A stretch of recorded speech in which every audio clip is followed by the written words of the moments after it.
Okay, welcome everybody.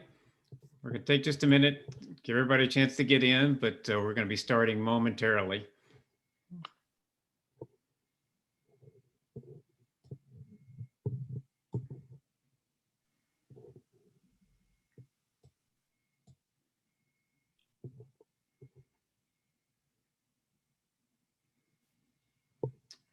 Great to see everybody coming in. We're going to be starting in just a second.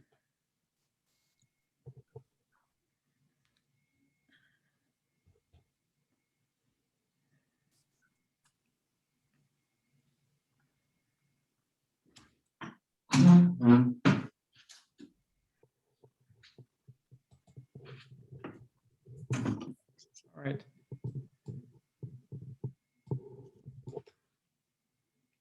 Okay, I think almost everybody is in, so I do want to welcome everyone to GetSetUp special event, Understanding Alzheimer's with Bill Brees from the Alzheimer's Association. My name is Wade, and I'm a guide here at GetSetUp, and I'll be the host for today's session. As a community of active older adults, we're looking to stay informed, and GetSetUp is thrilled to partner with the Alzheimer's Association of Northern California and Northern Nevada to bring us Bill and his discussion, Alzheimer's disease and its risks, symptoms, and treatments. Today is the first day of Alzheimer's and Brain Awareness Month, and we're proud to kick off the month with this special event. Before we get started, I do want to cover a few housekeeping issues. For those joining live through GetSetUp, please remember to keep yourself muted and during the presentation so we can all hear clearly. If you have questions during the presentation, please enter them into the chat. Then we'll read those questions at the end of the session. For those joining via our community live streams on GetSetUp TV, Facebook, or YouTube, you're also welcome to enter your questions into the comments, and we'll do our best to answer all your questions at the end of the session. I'm now honored to introduce our special guest. Bill Brees is retired, but spends almost as much time now volunteering as he did working. He has a BA in Human Engineering and Psychology, and in addition to his Alzheimer's Association community educator role, he's a public diplomat certified by the U.S. Department of State to work with high school foreign exchange students in the USA. He's a judge at K-12 STEM and robotics tournaments and has a background of public speaking and facilitating focus groups for a variety of health-related NGOs. To promote his own brain health and plasticity, he's currently learning Arabic, tutored by his linguistic life partner, and his fitness routine and strength training supports his hiking, scuba diving, river rafting, zip lining, and other outdoor activities. He has 2 adult children and 5 multiracial grandchildren. He's also a participant in the UCSF Memory and Aging Center's Brain Aging longitudinal study in search of diagnostic tools, treatment, and prevention of Alzheimer's disease and other dementias. Bill is joined today by Alzheimer's Association's Senior Director, Undine Bolter, who has spent her career in mission-driven organizations, focusing on organizational growth, fundraising, and awareness campaigns, events, corporate partnerships, sponsorships, and cause marketing. In her current role, Undine focuses on the Walk to End Alzheimer's, which is the Alzheimer's Association's main fundraising campaign. You'll hear more about this event from her later on in the session, in addition to other ways to connect with the many resources the Alzheimer's Association has to offer. Bill and Undine, welcome to GetSetUp, and take it away. Thank you. Okay, thank you, Wade. I think I have enough time after that long bio. Thank you for reading that. A lot of unnecessary information, but it's a large background. We're really happy to be able to present today to you folks and give you a foundation of information that you can hopefully answer some questions that you already have. Again, my name is Bill Brees. I'm what we call a community educator volunteer with the Northern California and Nevada chapter of the Alzheimer's Association. Our chapter is one of 75 chapters nationwide, and our Northern California headquarters is in San Jose, California, and the national headquarters is in Chicago. I want to stress that I'm not a doctor and I'm not a research scientist. I personally have a connection with Alzheimer's disease, as some of you in the audience may have. My father was a volunteer subject in early Alzheimer's research several years ago and died of Alzheimer's years later. I'm walking in his footsteps a little bit now as a volunteer subject myself, as Wade said in the bio, in a healthy aging brain study where researchers monitor my brain and memory functions as I continue to age. It's a blind study, which means the study does not permit the researchers to disclose results to subjects very much, but they'll let me and my doctor know if something shows up that indicates a problem that should be diagnosed further and treated. So I'm happy to report that they're still keeping me in the dark. So I guess I'm okay. No news is good news, and I hope that continues. In today's webinar, we designed it for those people who are learning more about Alzheimer's and other dementias. And we are going to feature information from dementia experts and perspective from individuals who are living with dementia and their care partners. We know from experience that some of you are attending this webinar because you are concerned about someone who might be showing signs of dementia and you'd like to learn more, or you have some other sort of personal connection to the disease. Before we begin, I'd like to give you just a moment to tell us briefly why you're here. And it's not necessary. Use your chat function at the bottom of your screen and type something like self is what you're interested in, or a family member or a friend, or just general knowledge, and press enter. And I think Wade will read those and let us know in a little bit. I just like to know what kind of an audience we're talking to. It's not required if you're comfortable. Anything coming through, Wade? Yes, we're starting to quite a few coming in. Family member, general information, general knowledge is coming through a lot. Some family members. Great. Thank you very much, folks. That tells me, first of all, you can hear me fine. That's good. That was a test. And if you have questions as we go along, use your chat function to enter those. We won't be stopping for the questions. Wade will look at them and we'll come to question and answer later on in this session.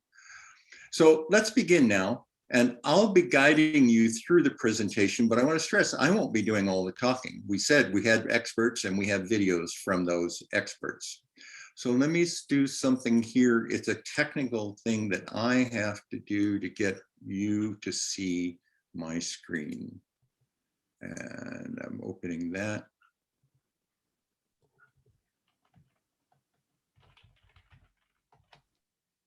I'm not seeing it. Hold on.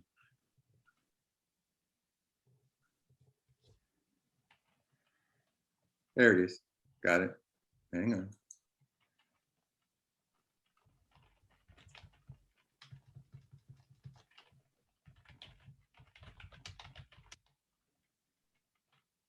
You should be seeing the screen with just my corner of it up there. And I'm going to move some things around on my screen so that I can see more of what my script is going. So if you see the screen that says Understanding Alzheimer's and Dementia, you're on the right page. If you have any problems, type something in there and let Wade know, and we can be alert to that. So first of all, let me start off. Today, we're going to take a top level look at Alzheimer's and dementia to give you a broad understanding. By the end of today's session, here's what we hope that you will walk away with, the takeaway, as they say. You will be able to compare Alzheimer's and dementia, recognize how Alzheimer's disease affects the brain, list the risk factors of Alzheimer's disease, identify the 3 stages of the disease, recognize current Food and Drug Administration approved treatments that can address some of the symptoms of the disease, and describe how scientists are working to advance research. And for us and for you, we're going to name the resources that we have available for you at the Alzheimer's Association. So let me go on to some other screens. I want to skip something here and go right down. I'm going to run this video, which is going to answer a lot of your questions right now.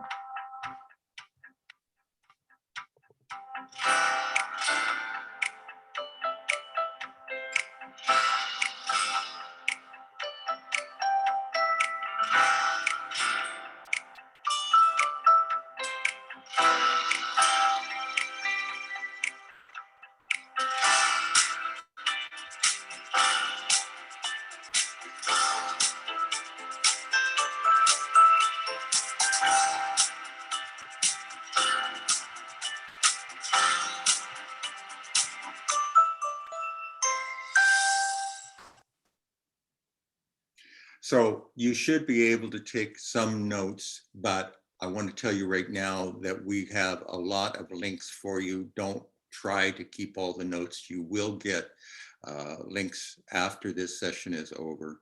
So make a few notes, reminder items to yourself as you go along if you wish. We're on this screen that says Alzheimer's and dementia. You may hear the terms Alzheimer's and dementia used interchangeably. They are related, but they are different.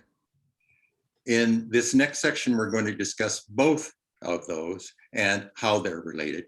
But I want to start again with something else. We want to ask you what you think right now. This is a quiz again. Test your knowledge. First question. Alzheimer's is a normal part of the aging process. True or false? Yes or no? What do you think? Think about it for just a moment. It's going to go back and forth. It's false, folks. Alzheimer's is a brain disease that causes problems with memory, thinking, and behavior. It is not a part of normal aging. When we go through some examples, in a different session, we say, what is normal aging? Forgetting things a few times, we all know that. And what is a sign of a disease? Let's try another question. True or false? People younger than age 65 can get Alzheimer's. What do you think? This one's true. Approximately 200,000 Americans under age 65 are living with younger onset Alzheimer's. And in some cases, they develop their disease in the 40s or 50s.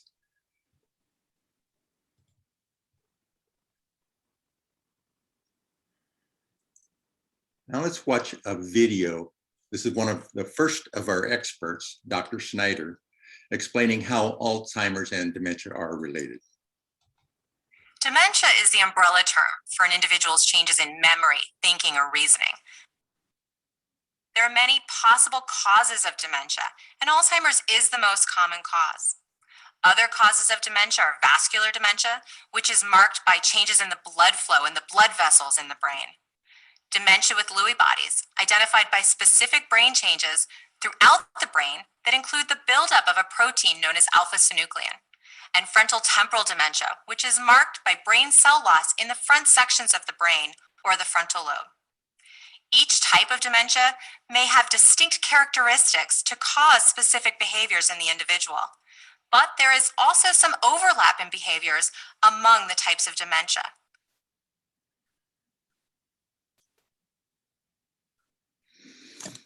As we just saw, there are many causes of dementia other than Alzheimer's. However, about 60 to 80% of all dementia cases are caused by Alzheimer's disease. There are numerous types of dementia. Each has its own causes and symptoms. So that's about as technical as we're going to get, but you will find some technical things throughout. We want you to get the overview that there are differences between different dementias, and that's important for several reasons. We'll go through that later. Dementia is just a general term, as we said, and it's not a part of normal part of aging. Okay, going to this section now. It is a brain disease. The brain is our most complex organ. It's also our most powerful, despite weighing only 3 pounds. We have another expert to talk to you about how Alzheimer's affects the brain. More than 100 years ago, Dr. Alois Alzheimer's described specific changes in the brain, what we call the formation of plaques and tangles. Now, Alzheimer's is a progressive brain disease that's marked by these key changes and is thought to impact memory, thinking, and behavior. The brain has 3 main parts: the cerebrum, the cerebellum, and the brainstem. Each one plays a role in how the body functions. The cerebrum fills up most of your skull. It is part of the brain most involved in remembering, problem solving, thinking, and even feelings. There are about 100 billion nerve cells or neurons throughout the brain that transmit messages in order for us to create memories, feelings, and thoughts. Alzheimer's disease causes nerve cells to die, which leads to the brain tissue loss, or what we call shrinkage, and causes loss of function and communication between cells. These changes can cause the symptoms of Alzheimer's disease, such as memory loss, problems with thinking, planning, behavioral issues, and even at the end stages, problems with swallowing.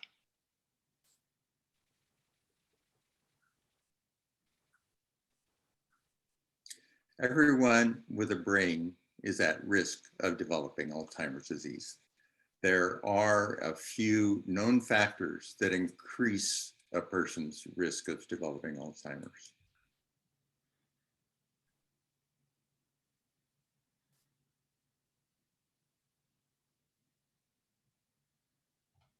What do you think is the greatest known risk factor? We're testing your knowledge where you have it right now. What's the greatest risk factor that you can think of? Actually, they're all true, with the biggest one is age. Alzheimer's is not a part of normal aging, but age is the greatest risk factor. After age 65, the risk doubles every 5 years. So, but they're all known risk factors. We have another video for you on that.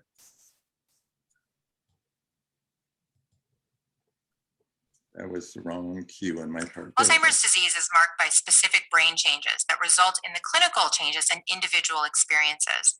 That is, changes in memory, thinking, or reasoning. And ultimately, Alzheimer's is fatal. The exact cause for these changes is unknown, but there are some hints as to what may contribute to an individual's risk. Age is the greatest known risk factor for Alzheimer's. And when we look at populations of people, we see an increased risk over the age of 65.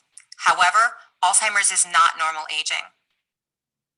Family history is also a known risk factor. Research has shown that those who have a parent or a sibling with Alzheimer's are more likely to develop the disease, and that risk increases if more than one family member has Alzheimer's. When we talk about the genes involved in Alzheimer's, there are 2 categories that could potentially be involved: risk genes and deterministic genes. Risk genes increases an individual's risk for developing the disease, but does not guarantee that they will develop Alzheimer's. Deterministic genes, which are rare for Alzheimer's, guarantee that the person will develop the disease. So, although Alzheimer's is not a normal part of aging, it's the greatest known risk factor. In addition, there are differences in population. Let's take a look at some of those. In addition to the main risk for the general population, Hispanics, African and Americans, and women are at higher risk for Alzheimer's. Research shows that older Hispanics are about 1.5 times as likely as older whites to develop Alzheimer's and other dementias. And while older African Americans are about twice as likely to develop the disease as older whites. The reasons for these differences is not well understood, but researchers believe that higher rates of vascular disease in these groups may also put them at higher risk for developing Alzheimer's. Women are more likely than men to develop the disease. An estimated 3.4 million American women are living with the disease today. We know that women live longer than men, making them more likely to develop Alzheimer's.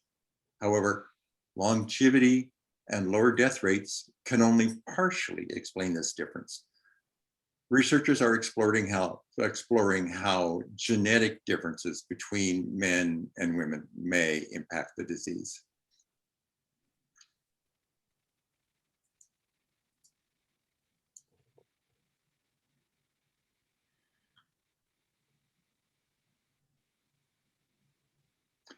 No two individuals experienced the symptoms and progression of Alzheimer's disease in the same way. Let's hear from another of our experts, Dr. James Hendricks, on why this is the case, as well as from two individuals describing what it's like to live in the early stage of Alzheimer's disease. One of the things that impacts our brain is all the other things that can happen to us as we age. And we know that Alzheimer's, the most common risk factor for getting Alzheimer's disease is age, but we also have lots of other things that go wrong with us as we age. And so how those other health factors impact our brain can also impact how Alzheimer's presents in other people. It's a different kind of forgetting. It really, really is. It's not just forgetting where I put my car keys. It's much deeper than that. For example, I cannot read a book. I used to be a voracious reader because by the time I turn a page, I have forgotten what I had read. And if you're reading a novel, you have to know what transpired before in order for you to continue to read on. And so I can't read a novel. So I've even stopped trying. Math, I can't do a simple tip anymore. I sit there, I stare at it. It's crazy what numbers I can't deal with anymore. And in some ways, that's the disease to me. The other thing that I've increasingly been struggling with are words, which I've dealt with words my entire life. As an avid reader, as a reporter, as a writer.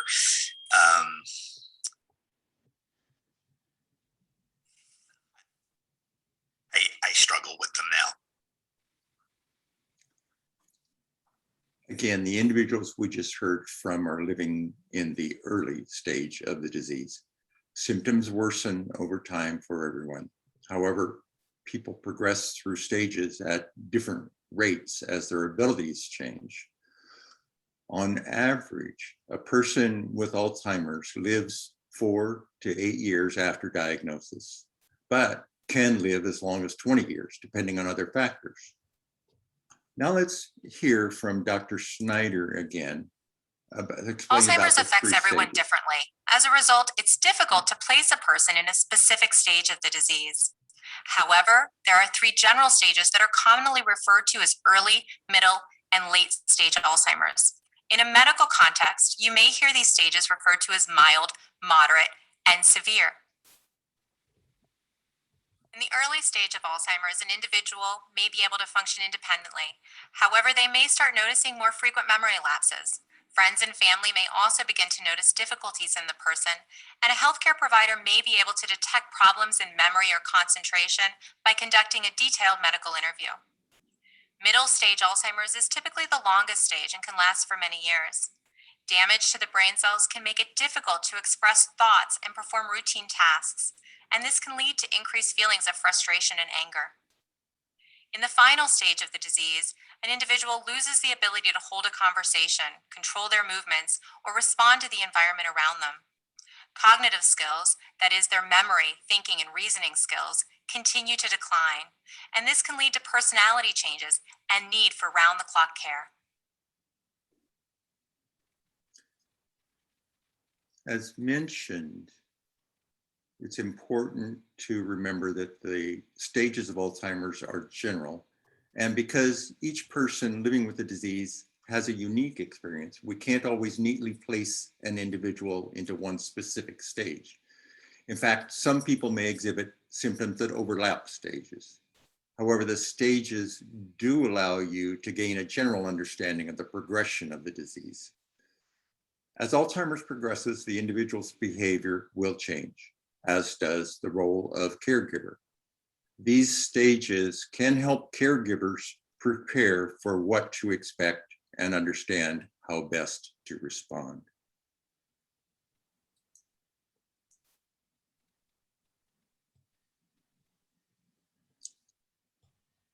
Let's start again by seeing what you already know.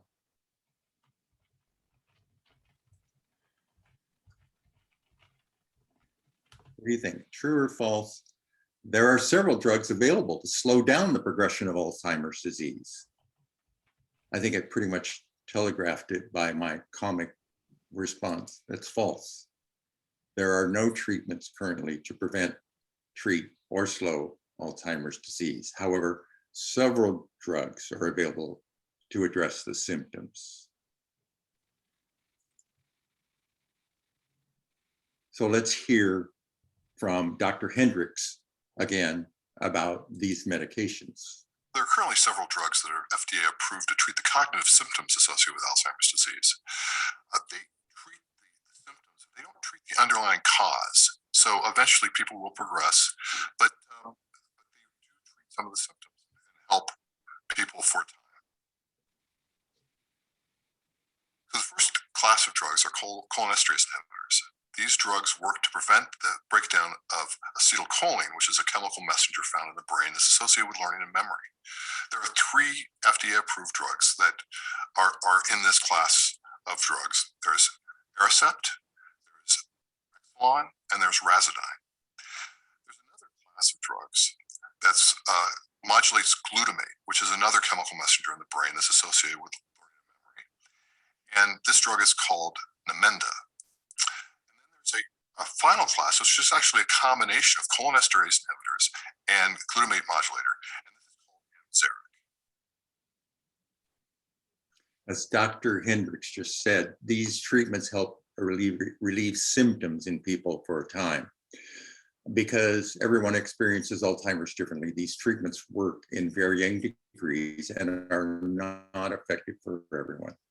An accurate diagnosis is important to ensure that the proper treatment is prescribed. Drug misuse may lead to negative effects. And I'm going to go off script for just a moment and tell you that stay tuned, because there is a drug going through FDA testing right now to reduce and slow the progression 22%, but it is not, underscore, not approved yet. So there is research going on right now, and we're getting closer and closer.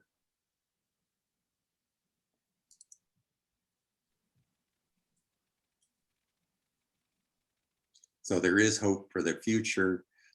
In the last decade, researchers have made enormous strides in understanding how Alzheimer's disease affects the brain.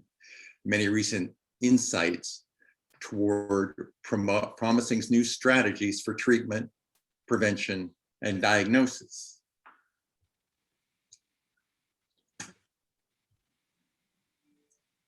This is an incredibly exciting time in Alzheimer's and dementia research. The advancements that we've made in the last decade to understand the disease as a continuum, meaning that the biological changes are starting a decade or more before someone is experiencing the changes in the memory and thinking. This sets the stage for possible prevention. The idea that when we have the tools to identify those individuals at the earliest time point, and when we have the interventions to target individuals at that earliest time point, we can intervene to stop or slow the progression of the disease before an individual loses their memories. I'm excited about what we're learning these days regarding lifestyle. One of those things that we've seen in the past of things like exercise and nutrition have now started to gain more momentum to indicate to us that it can change your ability to slow cognitive decline. That is really the first stages of Alzheimer's disease. This may include things like social engagement, mental cognitive training. It can be things such as exercise. It can be nutrition. All those things are now starting to point that they will lower your risk for Alzheimer's disease. As we just heard, there is a lot of hope for where we're headed with Alzheimer's research. One of the key ways to keep research moving in the right direction is through clinical studies. Scientists are looking for ways to treat Alzheimer's, and there are many drugs currently in the research pipeline. Recruiting and retaining trial participants is now the greatest obstacle, other than funding, to developing the next generation of Alzheimer's treatments. It's especially critical that people of diverse backgrounds participate in clinical research because they are at increased risk of developing the disease, as we saw. It's important that researchers are able to study large populations of these individuals to better understand the disease and their elevated vulnerability. Let's take a look at, let me click over here. Let's take a look at an association service that can help people find studies. Currently, more than 5 million Americans are living with Alzheimer's. By participating in clinical research, you can move us toward methods of treatment and prevention for all those affected by this devastating disease. Alzheimer's Association Trial Match is a free clinical studies matching service for those with dementia, caregivers, and healthy volunteers. To start, simply create a confidential user profile and receive a list of studies that may be a match for you. Don't just hope for a cure, help us find one.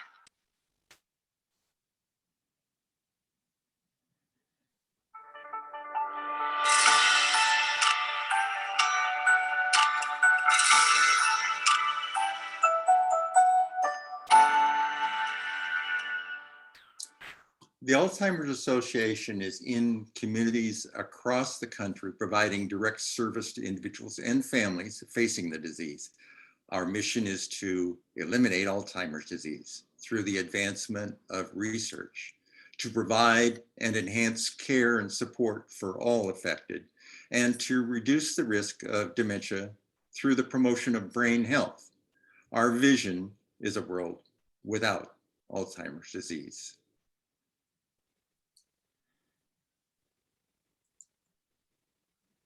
The association is available wherever and whenever you need reliable information and support.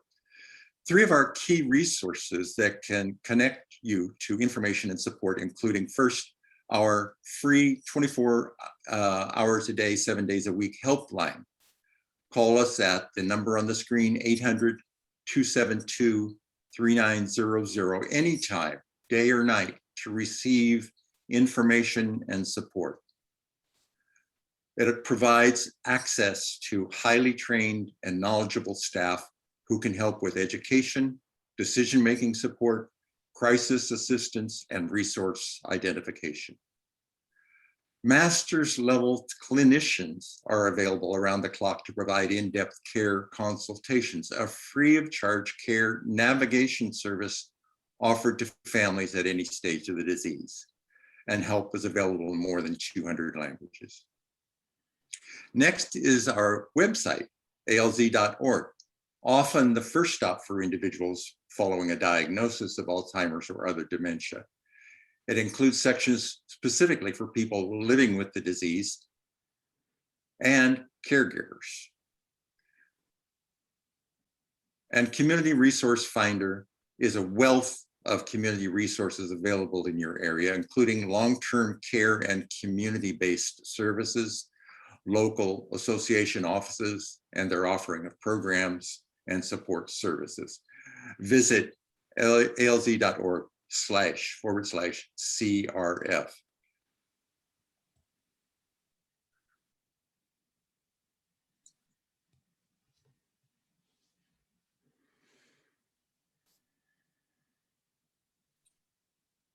Sorry, back. Let's take a look at some of the ways that you can get involved. Whether you can spare a few hours a week or a more significant amount of time commitment, Consider volunteering with the Alzheimer's Association.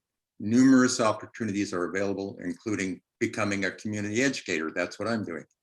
Or joining your local walk planning committee.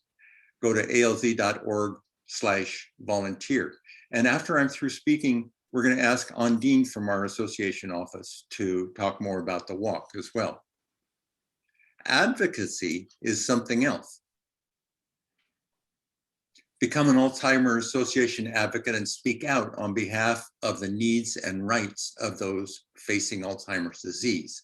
Go to alzimpact.org. Right now, in the California legislature, Senate Bill 48 is going through the process of requiring physicians to get Alzheimer's training. Believe it or not, it's not required. So the advocacy group is working on that. Trial match, we just went through a little bit where Dr. Carrillo explained what we can do.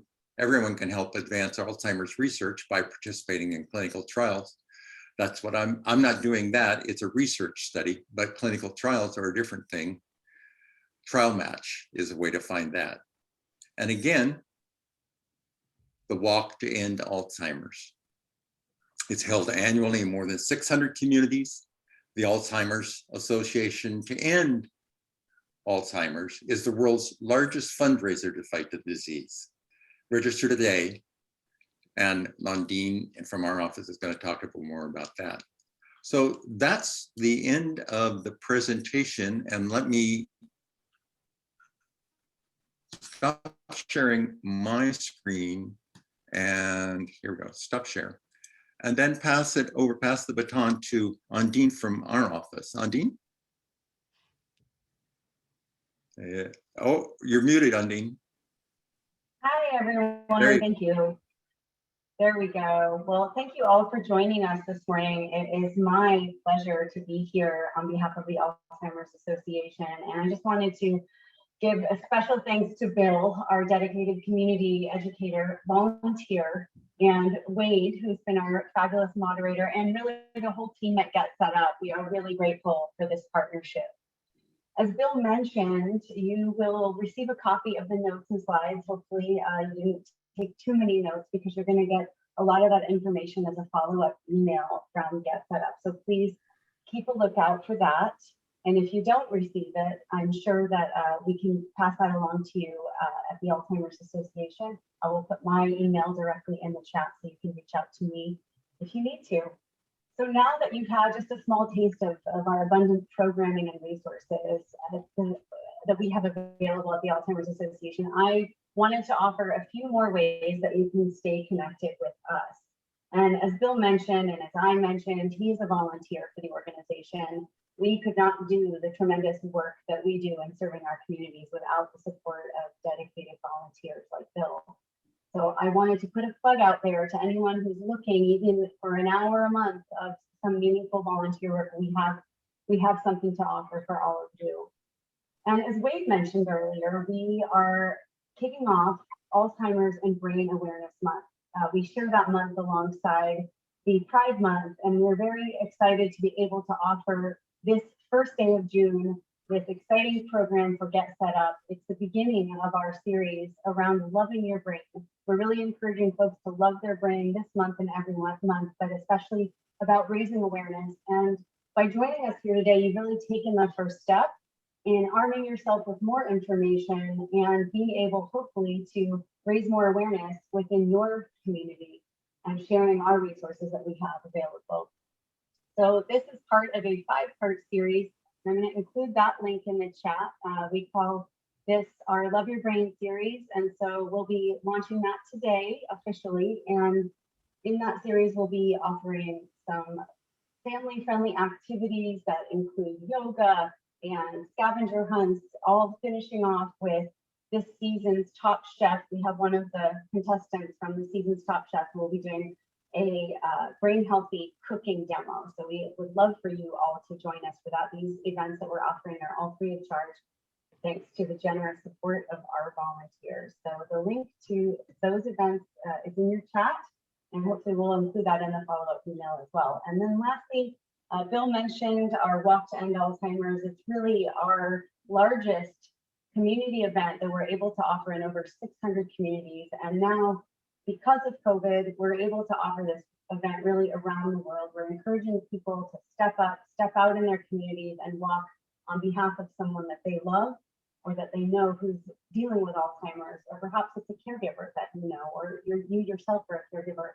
We really see it as our world's largest support group, and it's a way that folks can stay connected with us, not just in one day, but really throughout the year by walking. And taking that first step is a way that you can love your brain. So I hope that you're all going to get out there and get some fresh air today and take a walk.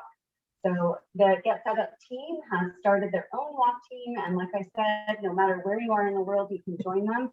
I added that link in the chat as well.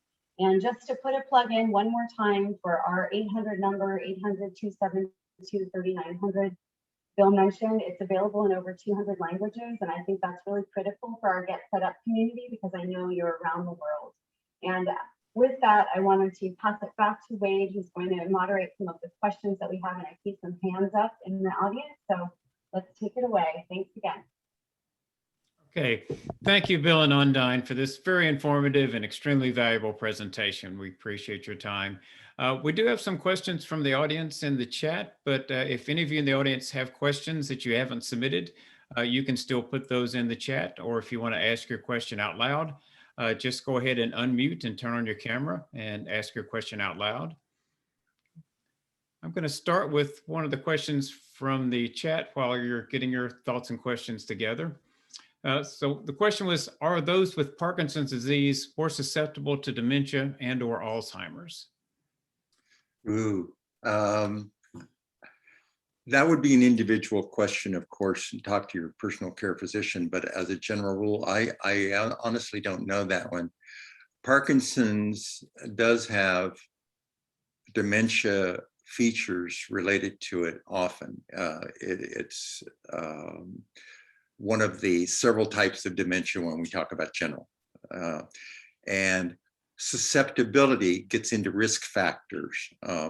And it's a difficult job for diagnosticians to separate which kind of Alzheimer's, which kind of dementia it is, I'm sorry.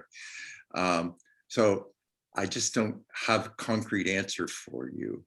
I think the question really relates to risk factors. And if you call, again, like Undine said, on those kinds of things, a clinician is available at the 800 number and probably address that question to them.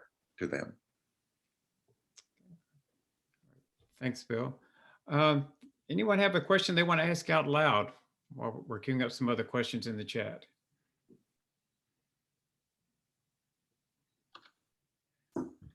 Or did we not cover something that you wanted to talk about? Parkinson's was a good example of that. So we do have some other questions in the chat. Should someone with Alzheimer's disease wear a medical alert bracelet?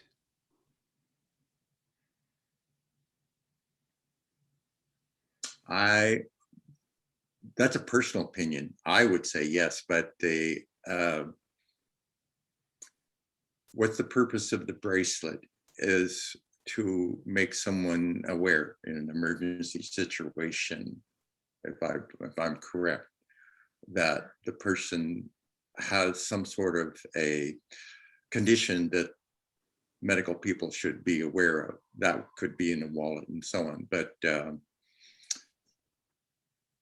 that's just general precautions of any type.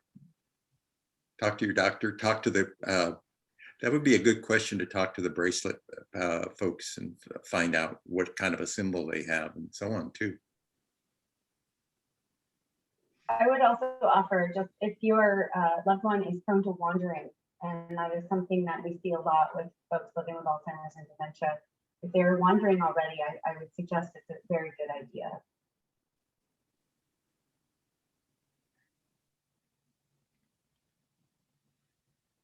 Is there any food I saw one. Wait, if I can jump in, and I'm sorry, Susan, go ahead. I saw one. Sorry. Yeah, I heard that if you eat blueberries, they help. The fruit blueberries. Blueberries, is that what you're talking about? Yes. That one you talked, you know, I have to say, and I do say it at things all the time, there's a lot of things around in the general knowledge that some people think help and some people don't. Yeah, I haven't heard of research study on blueberries. I'll say that. I'll stop that. But in all the books, on all the things that I read, they always mention blueberries. I mean, I read a lot about this, and they mention blueberries and their medical books. I would look at the source of that article or whatever you read and see what proof they have and so on. But it's a difficult thing. Thank you. But once again, certainly I haven't heard of it. Call the 800 number and see what they have about that. Bill, I just read an article about saffron being a good treatment, if you will, against Alzheimer's. Have you heard anything about that? What's the word again? Saffron, the spice, saffron. Wow, that's pretty expensive then, isn't it? It is expensive, but you know, it's probably cheaper than drugs. But I put the link to the article in the chat. I literally just read it this morning. Well, once again, the same question, call the 800 number, but, or same answer, I'm sorry. And I haven't seen any research on it. They may have. Talk to your doctor. That would find out the dosage may be a little expensive there.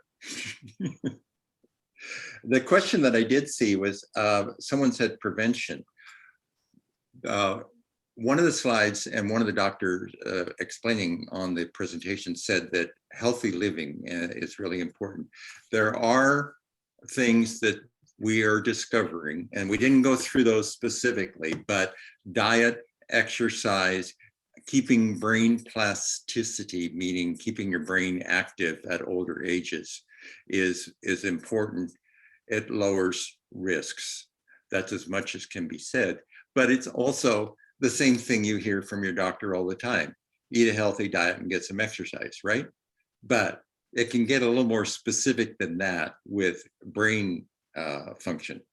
So the study that I'm in, and I'll just relate to that with the University of California, has told all our participants that all the doctors there, let's put it this way, all the doctors there make sure that they do regular fitness exercises, including strength training, not just aerobics and walking and so on.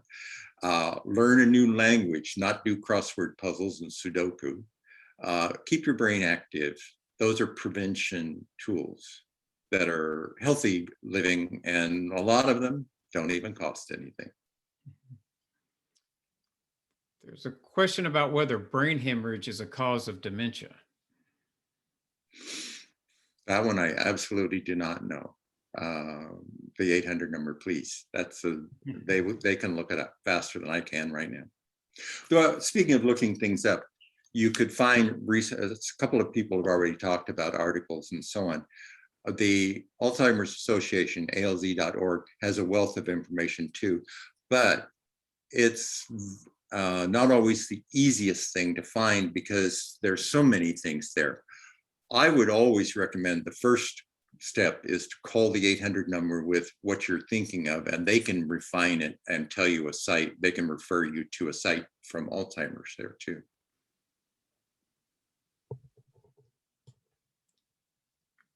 Other questions from the audience?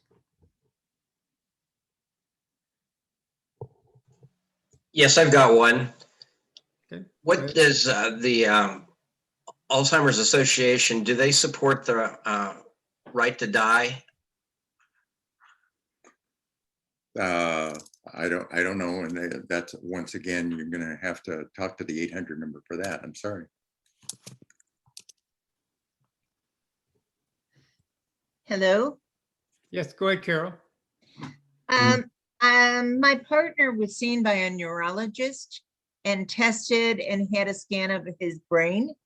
The doctor report showed no Alzheimer's, but an inability to be able to plan. What is the treatment for that deficiency? It sounds pretty specific to me, so I didn't know how they can determine which part of the brain, I guess, controls or governs the planning ability. but they know that my partner is lacking in that area.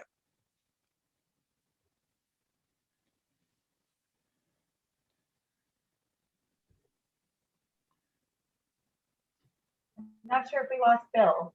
I don't see him on my screen, but I just wanted to offer Carol that, again, not to keep referring back to the 800 number, we did include it in the chat.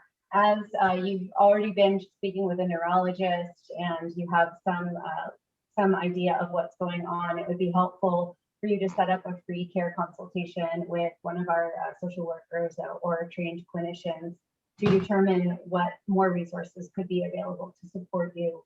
And again, the 800 number is, or the website is really the best place to start. But no matter where you are in the world, there is someone on the other end of the line who can help guide you in the right direction there. I guess my additional question is this something that the neurologist can take care of in this situation, whether it's medication or exercises, etc.? Yes, I would definitely refer back to your neurologist for that in terms of getting any kind of access to medication. I think that the Alzheimer's Association is really here to support from the care and support side, what you can do to prepare, from a financial perspective, legal perspective. And I think that, as Natalie mentioned in the chat, if you sign up for our newsletter, these resources will be available in your email inbox every week if you desire. But I think getting connected with someone at your local chapter would be the best case scenario, because likely they might even know your neurologist that you're already working with. Oh, great suggestion. Thank you so much. Great presentation. Thank you. Thanks, Undine. We're getting near the end of our time together here, so it is time to start wrapping things up. And again, I want to thank Bill and Undine again for the wonderful opportunity to have them here today and learn about Alzheimer's. As Undine mentioned, this is just the beginning of the helpful information and support the Alzheimer's Association can offer. And that includes the Alzheimer's and Brain Awareness Month that we're already starting, and the Alzheimer's Association's events. And you can check that out as part of their Love Your Brain series. And the link to that has already been posted in the chat. Also, don't forget to sign up for their newsletter, which comes via email. It's at the bottom of the website to help you stay connected and get all the latest research, resources, and events. So check that. And again, the link is in the email chat over there already. And finally, you can join the Get Set Up Walk team for the Walk to End Alzheimer's that we've been talking about a lot today. So you can sign up on the link that's in the chat and participate all over the world remotely in the different events that are part of that Walk to End Alzheimer's. Okay. And in addition to being in the chat, these links will also be included in the follow-up email for the event. So I want to thank our audience here in the front row and our live stream communities. If you would like a recording of this event, you can send an email to our support team at help@getsetup.io to request the recording. If you're new to Get Set Up, we hope you've gotten a taste for what we do and that we'll see you in our classes in the future. We have over 400 online classes weekly, all designed for older adults, taught by older adults. And the classes are all free as we work with local governments and communities and medical organizations who support their members with free classes. I also want to draw attention to our health and wellness classes at Get Set Up, including our mental health awareness series. If you like this event, I think you'll find the classes in that mental health awareness series interesting too.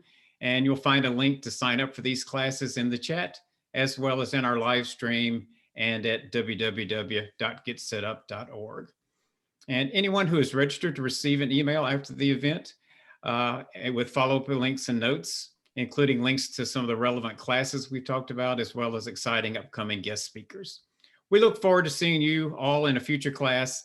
And thank you all. Please have a great day, everyone, and enjoy the rest of your day.